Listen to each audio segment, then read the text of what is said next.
yma gath y prif weinidog Mark Drakeford I urddo i'r ofsedd, a buon sy'n ddigon ffodus I gael sgwrs gyda. Buon ni'n trafod trigaron, tai a'r twyls. Nawr, pa mor hyfryd yw I gael bod nôl ar faes yr Eisteddfod, ac wrth gwrs gyda chi'ch urddo bore yma, felly pa mor falch I chi gael gwneud hynny? Wel, mae'n hyfryd I fod nôl ar y maes. Mae nifer o bobl, pan dwi'n mynd o gwmpas yn ddweud, dydy chi ddim yn cofio be chi wedi colli cyn chi'n dod yn ôl. Ges I cyfle bore yma I fod rhan o'r orsedd. Wel, mae'n fraint, yw e. Mae'n fraint. Does dim gair arall I defnyddio. Dim ond unwaith yn bywyd unrhyw un ohonyn ni, mae hwnna'n digwydd. Gyda y profiad yn greu hefyd.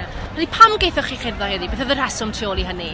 Wel, dwi'n meddwl achos ar ôl y cyfnod o'r pandemig, oedd yr orsedd yn eisiau tynnu sylw, nid ar beth dwi wedi wneud, ar y llywodraeth, ond popeth Mae'r bobl ar yr engflaen wedi wneud I helpu I gadw Cymru'n saff.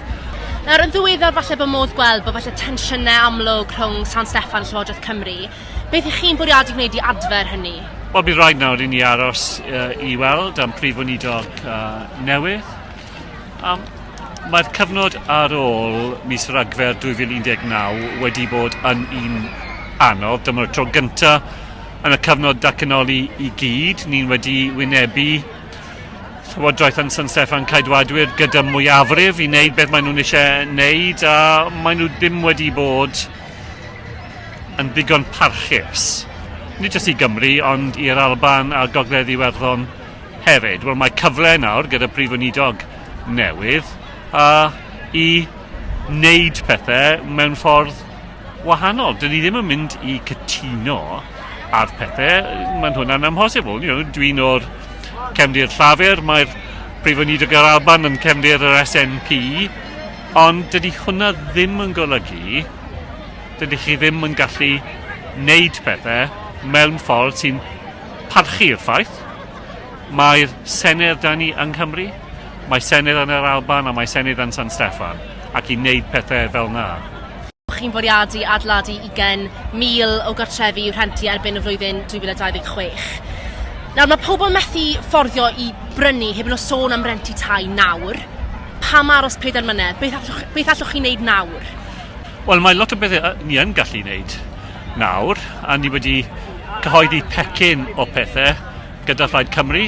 Mae hwnna'n un o'r cytundeb sydd ni da nhw. Ni'n wneud pethau yn y maes deddfu, maes trethu, y maes cynllunio, y maes ariannu, fwy o cyfleon i'r awdurdodau lleol enghraifft I dodi tai sy'n wag a hyn o bryd nôl I defnyddio nhw, ond I adeiladu tai, dydy hwnna ddim yn digwydd nawr dros nos, does dim ti un nos da ni yma yng Nghymru, a mae'n heriol hefyd.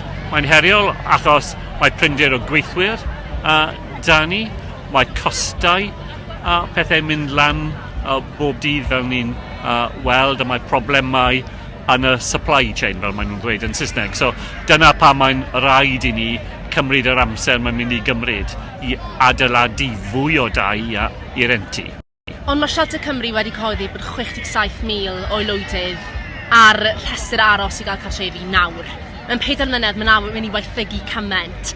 Nog os rhywbeth chi'n pryder, negi hwn yn bwynt pryder enfawr, bod chi angen neud rhywbeth o fewn yr wythnosau os na'r misoedd nesaf mwyn gallu gwella hynny? Mae pethau ni yn gallu wneud yn y tymor byr. Fel wedes I, mae'n nifer fawr o tai yng Nghymru ble does neb yn byw o gwbl, a mae'n cymryd arian I roi nhw mewn cyfle ble mae pobl yn gallu byw ynddo nhw, ond mae hwnna ddim yn cymryd blynyddoedd I wneud, a ni'n rhoi lot o arian, miliynoedd o bunnoedd, yn enwedig i'r awdurdodau lleol ble mae problemau gyda'r ail cartrefi ac yn y blaen I wneud hynny. I wneud fwy I trial I cael fwy o lle I renti yn y sector private o'r safon ni'n eisiau weld yma yng Nghymru. Ac mae rai peth eraill ni'n allu wneud yn y tymor byr. Ond does neb yn gallu dweud I chi, mae hwn yn problem, chi'n gallu cael datrys ar y problem mewn just misoedd. Mae hwnna ddim yn mynd I digwydd yn unrhyw le. Nawr, chi'n gwybod chi wedi cael eich unddo bore yma, a ni yn gwybod bod chi yn gallu wario clarinet. Felly, yfe'r cam nesaf yn Eisteddfod yw mynd am rhiban glas offerynnol. Waw. Wel, bydd hwnna'n rhywbeth i bobl eraill i farnu. Dwi ddim cael lot o amser i defnyddio'r clarinet a hyn o bryd, ond yn y dyfodol pwy sy'n gwybod.